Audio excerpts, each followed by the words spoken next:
পূর্ব বর্ধমানের 9টি কেন্দ্রে তৃণমূলের শক্তি প্রদর্শন। জেলা শাসক দপ্তরে মনোনয়ন জমা দিলেন প্রার্থীরা। তৃণমূল কংগ্রেসের প্রার্থী তালিকা ঘোষণার পর থেকে সাজো সাজো রব ছিল জেলা জুড়ে।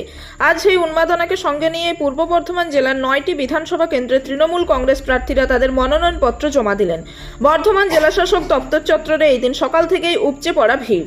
সবুজ আবির আর শঙ্খধ্বনির আবহে একে একে মনোনয়নপত্র জমা দেন বর্ধমান দক্ষিণ, বর্ধমান উত্তর, ভাতার, আউশগ্রাম, জামালপুর, গলসি, মেমারি, রায়না এবং খণ্ডকোষ কেন্দ্রের প্রার্থীরা। প্রতিটি কেন্দ্রের প্রার্থীরা তাদের কর্মী সমর্থকদের নিয়ে বিশাল মিছিল করে জেলা শাসক দপ্তরে পৌঁছান। ঢাক ঢোল এবং আদিবাসী নৃত্যের তালে মুখরিত হয়ে ওঠে জেলা শাসক দপ্তর চত্বরে। কোনো অপ্রীতিকর ঘটনা এড়াতে মোতায়েন ছিল বিশাল সেনা ও পুলিশ বাহিনী। ড্রোন দিয়েও নজরদারি চালানো হয়। মনোনয়নপত্র জমা দিয়ে বেরিয়ে প্রার্থীরা একসুরে জানান গত কয়েক বছরের উন্নয়নমূলক কাজ এবং মুখ্যমন্ত্রী মমতা বন্দ্যোপাধ্যায়ের জনমুখী প্রকল্পই তাদের জয়ের প্রধান চাবিকাঠি। মানুষের আশীর্বাদ আমাদের সাথে আছে। বর্ধমানের প্রতিটি আসনে ঘাসফুল ফুটবে এবং জয়ের ব্যবধান গতবারের চেয়েও বেশি হবে। জেলা তৃণমূল নেতৃত্ব আজকের এই মনোনয়ন পেশকে কেন্দ্র করে রাজনৈতিক মহলের নজর ছিল বর্ধমান শহরের দিকে। বর্ধমান দক্ষিণের প্রার্থী খোকন দাস মনোনয়নপত্রে দেখা গেল জনসমুদ্র। আজকের এই জনসমুদ্রে খোকন দাসের আত্মবিশ্বাস যেন আরও বাড়িয়ে তুলল বলে মনে করছে রাজনৈতিক মহল। বিরোধীদের চ্যালেঞ্জ জানিয়ে তৃণমূলের এই শক্তি প্রদর্শন আসন্ন নির্বাচনে বিশেষ গুরুত্ব বহন করবে বলে মনে করছে রাজনৈতিক বিশেষজ্ঞরা।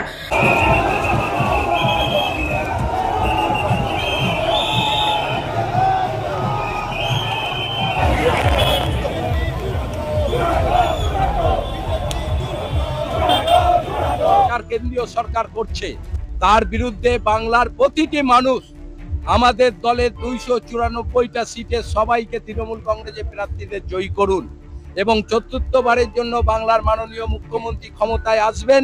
এ ব্যাপারে আমরা সবাই আশায় আছি এবং আমি বর্ধমান দক্ষিণে বিজেপি প্রার্থীকে বহু ভোটে এখান থেকে আমি পরাজিত করব। সবুজ আবির খেলা হচ্ছে। আমাদের কর্মীরা জানে যে হারে আমাদের 35টা ওয়ার্ডে আমাদের সংগঠিত আমাদের দলের কর্মীরা, কাউন্সিলররা, নেতারা, আমরা সবাই একসঙ্গে আমাদের এখানে আমরা লড়াই করছি বিজেপির বিরুদ্ধে। সবাই জানে যে আমরা বর্ধমান দক্ষিণে জিতবো এবং বিপুল ভোটে বিজেপিকে এবার আমরা এখানে পরাজিত করব।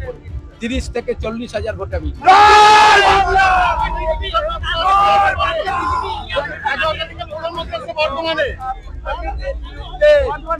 আমাদের বাংলা উন্নয়ন, আমরা উন্নয়নকে নিয়ে আমাদের বাংলা এগিয়ে চলেছে, তাই আমরা উন্নয়ন চাই। আমরা বুলডোজার দিয়ে বাংলাকে ভাঙতে চাই না। যারা বুলডোজার দিয়ে উত্তরপ্রদেশের মতো যারা মনে করে গরিব মানুষের ওপর অত্যাচার করব, বাড়িঘর ভাঙবো, রাস্তাঘাটে ভাঙবো, এর আমরা কঠোর বিরোধী। আমরা উন্নয়ন করব, উন্নয়নের সঙ্গে সঙ্গে কোনো মানুষের অসুবিধা হলে সেটাও আমরা দেখবো। এটাই আমাদের প্রধানমন্ত্রী আসছে বর্তমানে। প্রধানমন্ত্রী আসুক আর পৃথিবীর যে আসুক, আমরা জিতবো। তৃণমূল কংগ্রেস বাংলায় ক্ষমতায় আসবে, এটা নিয়ে আর কোনো সন্দেহের ব্যাপার নেই। কি সময়ের অপেক্ষা? শুধু সময়ের অপেক্ষা। আশাবাদী কি 1 লক্ষ ভোটে জয়লাভ করব। 25-30 বছর পর এক ব্যক্তি প্রার্থী হয়েছে আমার বিরুদ্ধে। 1 লক্ষ ভোটে তাকে হারিয়ে আবার যেখানে থাকেন সেখানে পাঠাবো। র্যালিতে আমরা দেখতে পাচ্ছি হাজার হাজার মানুষ থাকছে। আপনি যখন র্যালি হচ্ছে এখানে দেশ থেকে আমাদের সাংসদ সবাই বলছেন আপনি ব্যাপক ভোটে জয়যুক্ত হবে। আপনি কত আশাবাদী? দেখুন, আমি বলেছি 1 লক্ষ ভোটে জয়লাভ করব। আপনারা 4 তারিখ রেজাল্ট যেখানে আউট হবে আপনারা থাকবেন। 1 লক্ষের একটা ভোট কম হবে না। মানুষের যেভাবে ভালোবাসা, স্বতঃস্ফূর্ততা এবং আমাদের নেতৃত্বদের যেভাবে পরিশ্রম, সকলে ঐক্যবদ্ধভাবে যে লড়াই করছে, 1 লক্ষ ভোটের নিচে একটা ভোট কম হবে না।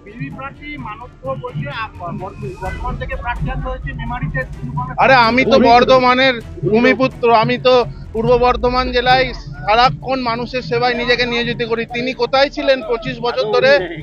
যখন মানুষের রক্তের অভাব হয় তিনি কোথায় ছিলেন? যখন মানুষের একটা তিরপলের প্রয়োজন হয় তিনি কোথায় ছিলেন?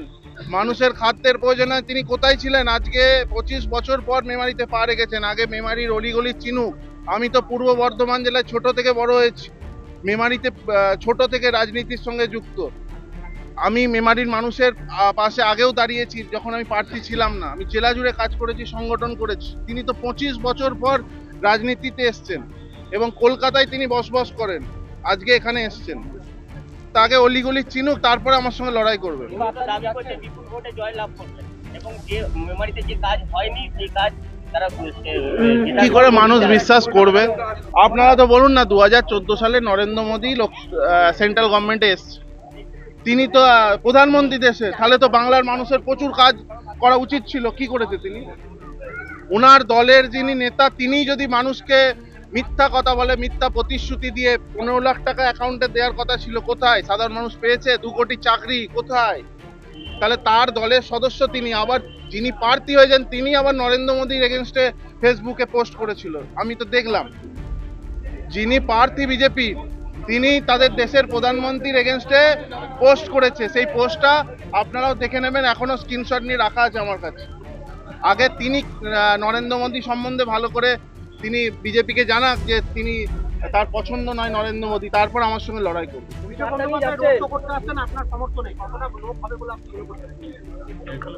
1 লক্ষের উপর লোক হবে সেদিন, সবাই উপস্থিত থাকবেন। জনজোয়ার এবং রেকর্ড হতে চলেছে মেমারির বুকে জনস্রোত। হ্যাঁ, আমি তৃণমূল কংগ্রেসের সৈনিক, মমতা ব্যানার্জির সৈনিক, অভিষেক ব্যানার্জির সৈনিক। এটাই আমার কাছে যথেষ্ট। মানুষের আস্থা মমতা ব্যানার্জির সঙ্গে আছে, অভিষেক ব্যানার্জির সঙ্গে আছে। আর মেমারির যে কাজ, যে প্রয়োজন, সেগুলো আমরা প্রথমেই বলেছি। মেমারি রেলওয়ে ওভারব্রিজ, মেমারির ব্লাড ব্যাংক, মেমারি হসপিটালকে স্টেট জেনারেল হসপিটাল কনভার্ট, এবং আরও অনেক কিছু চিন্তাভাবনা আছে। আমি বারবার বলেছি, আমাকে 5 বছর সময় দিতে হবে না, 1 বছরে আমি সব কাজ করে দেবো। আপনারা দেখছেন রূপসী বাংলা মিডিয়া। এখন একটা ছোট্ট বিরতি, ফিরে আসছি বিরতির পর। পুরুলিয়ায় পাত্রপাত্রী যোগাযোগের একমাত্র বিশ্বস্ত প্রতিষ্ঠান বিবাহ পরিচয়। আপনার মনের মতো জীবনসঙ্গী খুঁজতে পাশে রয়েছে বিবাহ পরিচয়। তাই আর দেরি না করে আজই যোগাযোগ করুন বিবাহ পরিচয়। Municipality commercial complex, 2nd floor, Chaibasa road, opposite PWD office, Purulia. Mobile নম্বর 9232440272। ফিরে এলাম বিরতির পর। আপনারা দেখছেন রূপসী বাংলা মিডিয়া। জিতবো বলি তো ইলেকশনে দাঁড়িয়েছি। মমতা বন্দ্যোপাধ্যায় সৈনিক আমরা লড়াই করতে জানি, মাঠে লড়াই করছি। এবং শুধু আবশ্যকের না, বর্ধমান জেলায় 16টা সিটই জিতবে এবং 250-র বেশি আসন নিয়ে পশ্চিমবঙ্গের 4র্থবার মমতা বন্দ্যোপাধ্যায় মুখ্যমন্ত্রীর আসনে আসবে।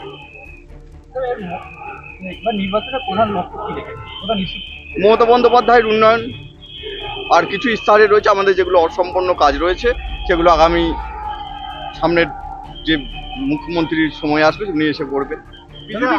বিজেপি বলছে আদিবাসীরা তাদের সঙ্গে, যেহেতু আদিবাসী বেল্ট হচ্ছে আউটগ্রাম, এইখানে জেতার ক্ষেত্রে আপনার কতটা? আদিবাসী তো আমাদের সঙ্গে এসছে, কত আদিবাসী থেকে।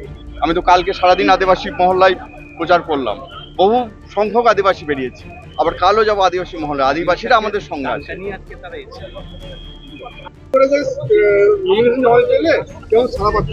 সারা তো 12 মাস 365 দিনই পায়।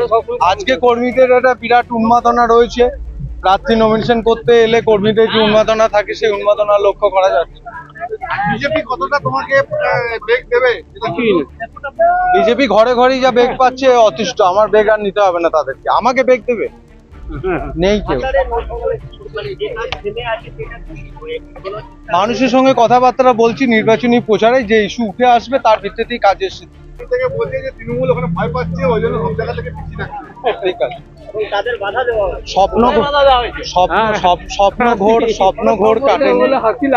স্বপ্ন ঘোর কাটেনি। প্রথমেই বলেছি যে সিট অনিশ্চিত জেনেই খোরাক করে দিয়েছে, বুঝতে পারছে না, 4ঠা মেয়ের পর বুঝে যাবে।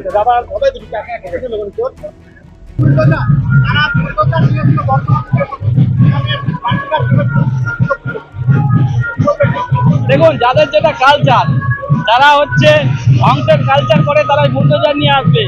আমরা গঠনমূলক, আমরা উন্নয়ন করি, তাই আমরা মানুষের সঙ্গে পায়ে হেঁটে একটা নিবিড় সম্পর্ক তৈরি করি, কারণ সেটাই আমাদের কালচার। আমরা আমাদের নেত্রী মমতা বন্দ্যোপাধ্যায়, আমাদের নেতা অভিষেক বন্দ্যোপাধ্যায় আমাদের যেটা শিখিয়েছেন আমরা সেটাই করি। আমরা পায়ে হেঁটে মানুষের সঙ্গে মেলবন্ধন করে পায়ে হেঁটে আমরা এখানে এসেছি। পার্থক্য তো থাকবেই। দেখুন, আমাদের একটা নির্বাচনী বিধি মানতে হয়। সেই নির্বাচন বিধিতে অনেক মানুষ আসার আমাদের একটা চাহিদা তাদের ছিল, তারা প্রচুর রাগরোষও করছে। আমরা একটু কম করে এনেছি। আমরা হাজারখানেক লোক নিয়ে এসেছি। অনেক মানুষ বাইরে অপেক্ষা করছে, যে নির্বাচনী যে বিধি সেই বিধির বাইরেও অনেকে অপেক্ষা করছে। মানুষ শুধু অপেক্ষা করছে, যেভাবে কেন্দ্র সরকার বঞ্চনা করেছে এবং এসআর করে যেভাবে মানুষকে মিথ্যাচার করেছে, মানুষকে একটা চরম ভোগান্তির শিকার করেছে, তাতে মানুষ শুধু মুখিয়ে আছে। ভোটটা শুধু সময়ের অপেক্ষা, জয়টাও সময়ের অপেক্ষা। শুনুন, কিছু এসআর করে কিছু মানুষকে বাদ দিয়েছে, তারপরেও আমরা জয়ের লক্ষ্যে আমরা 20 থেকে 25,000 ভোটে আমরা জিতবো। কোনো এফেক্ট করবে না, কারণ মানুষের সঙ্গে যদি কেউ থাকে সেটা হচ্ছে মমতা বন্দ্যোপাধ্যায়, অভিষেক বন্দ্যোপাধ্যায়, মামাটি মানুষের সরকার। 2011 সালে যেভাবে একটার পর একটা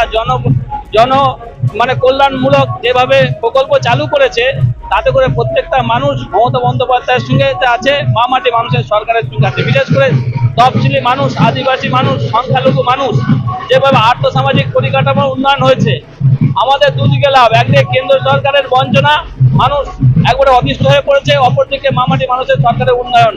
এই ডবল বেনিফিট আমরা ভোটের বাক্সে পাবো। বিজেপি অভিযোগ করছে বালিখাদের একটা বিরাট একটা অভিযোগ রয়েছে তৃণমূলের গলসিতে, এবং তিনকুনিয়া বাস স্ট্যান্ড চালু করার একটা চিন্তা ভাবনা রয়েছে, বাসের জন্য মানুষের অসুবিধা শহরে ঢুকতে। কি বলছেন? শুনুন, একটা ওদের বলার কোনো ভাষা নাই, কোনোভাবেই সংবাদে কোনো প্রশ্নই খাওয়াতে পারছে না। তাই তো কিছু একটা তো বলতে হবে, কিছু একটা বলার জন্য ওরা বলছে, কাজের জন্য কোনোটাই ফলপ্রসূ নয়।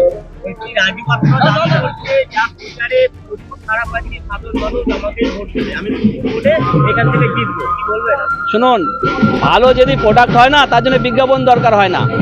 রাজু পাত্র বিজ্ঞাপন করছে মানে তার যে প্রোডাক্টটা হচ্ছে ভেজাল, সেটা বুঝে নিতে হবে আপনাদের। আর আমরা বিজ্ঞাপন করি না, আমাদের মানুষই হচ্ছে আমাদের বিজ্ঞাপন, জনতাই জনার্দন।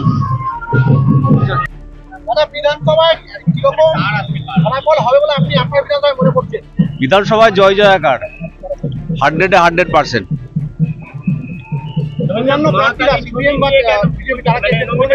হ্যাঁ, আমাদের তো মা কালী ভরসা। যখন বেরোই মাকে প্রণাম করে বেরোই, আমাদের কুলদেবতা তাকে নিয়ে সঙ্গে করে বেরিয়েছি। সিপিএম বা বিজেপি কোনো এফেক্ট করবে? না, কিচ্ছু এফেক্ট নাই। বিজেপি তো বলছে তারা অনেক শক্তিশালী এবং জয়লাভ করবে। সে বলবে, ওরা তো অনেক কথাই বলছে, বিভিন্ন রকমের প্রলোভন দিচ্ছে, এসআর করে নাম বাদ দিয়েছে, কিচ্ছু করতে পারবে না। খণ্ডঘোষ বিধানসভায় একটা অংশটা ভাঙতে পারবে না। বর্ধমান জেলায় তো বহু নাম বাদ গেছে, কি এতে এফেক্ট করবে? ধরুন, পূর্ব বর্ধমান জেলায় বাদ গেছে, এই নিয়ে তো আমরা বহুবার বলেছি। বাদ তো শুধুমাত্র কৌশল করে দিয়েছে। যেগুলো প্রকৃত ভোটার, সেই ভোটারগুলো সংখ্যালঘু সম্প্রদায় এবং মহিলাদের যারা প্রকৃত ভোটার, তাদের নামকে নির্বাচন কমিশনার বিজেপির প্রলোভনে আজকে সেগুলো বাদ দিয়েছে। তো আমরা নিশ্চিত যে এর বিরুদ্ধে বাংলার মানুষ গর্জে উঠবে, এবং সেটা তার ফল আমরা বিধানসভায় পাবো, আমার খণ্ডঘোষ বিধানসভার মধ্যেও পাওয়া যাবে। উন্নয়ন, কতটা লিড হবে? মমতা বন্দ্যোপাধ্যায়ের উন্নয়ন। কতটা লিড হবে? আমরা টার্গেট 60,000 খণ্ডঘোষ বিধানসভায়। সব একদম সমস্ত। শুনুন, ব্লক সভাপতি বলুক আর যেই বলুক, দল কারোর জন্য থেমে থাকে না। দল গতিশীল, তার গতিতেই দল চলছে। আপনার এলাকায় ব্লক সভাপতির ব্যবহারের পরেও মানুষ আপনার মিছিলে বেরিয়েছে। শুনুন, প্রচুর মানুষ বেরিয়েছে মমতা বন্দ্যোপাধ্যায়কে ভালোবেসে, দলকে ভালোবেসে। ব্যক্তিগত স্বার্থে মানুষ পছন্দ করে না, দলকে ভালোবাসে, দলকে ভালোবেসেই মানুষ বেরিয়েছে। 60,000। আমি বারবার বলছি যে দল কারোর জন্য থেমে থাকে না। দল হচ্ছে গতিশীল, দল চলমান, দল কারোর জন্য থেমে থাকবে না। 4 তারিখে কি ট্রেলার দেখা যাবে? ট্রেলার তো সবসময় দেখছেন, সিনেমা দেখবেন, পিকচার পুরোটা। পূর্ব বর্ধমান থেকে দেবাশিস ঘোষের সঙ্গে কুহেলি নস্করের রিপোর্ট, রূপসী বাংলা মিডিয়া।